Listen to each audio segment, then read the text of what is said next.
Hey there, Tesag here. The last 2 weeks in GTA Online were pretty bad, but luckily for us, that changed this week. I'm gonna go over all my favorite changes in ascending order, so the best changes are toward the end of the video. So to start listing stuff out, let's talk about some pretty cool discounted vehicles. All of them are 40% off.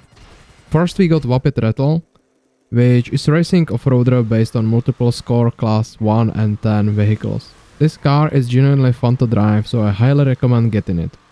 Next is Vulcan Verrainer HKR. Sleeper pickup inspired by Nissan's GB122 Sunny Truck. There is nothing cooler than sleeper cars in my opinion, so just get it discounted while you can.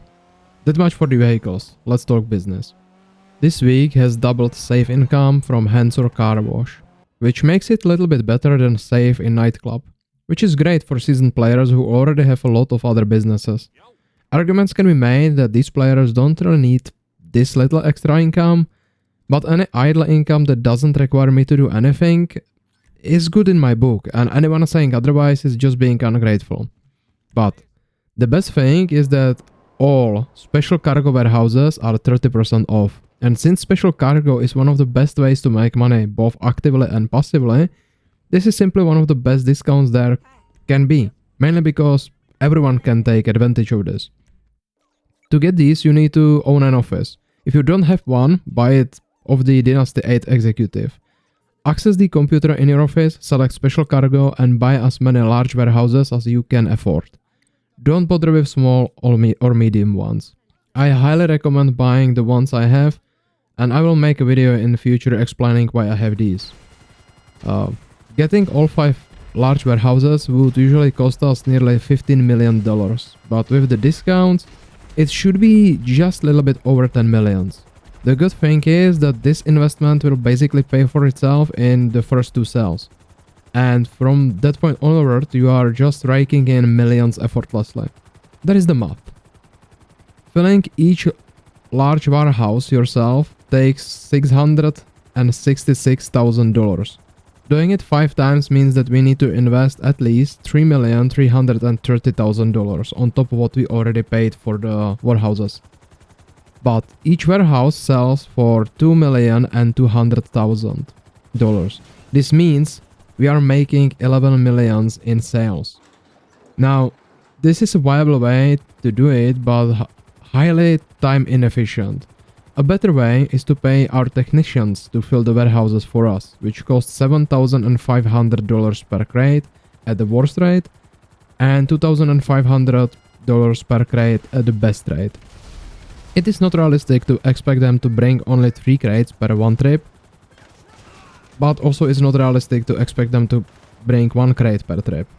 But for the purpose of this video, let's assume they always source only 1 crate per trip. This brings the initial price to $832,500 per warehouse, raising the initial investment to $4,162,500. But it is completely effortless, we don't have to do anything besides just sending the technicians on their way. Regardless, selling 5 full warehouses, we make $11 million if selling in solo session, and if selling only the basic cargo. There is rare cargo, but let's leave that for some other video as well.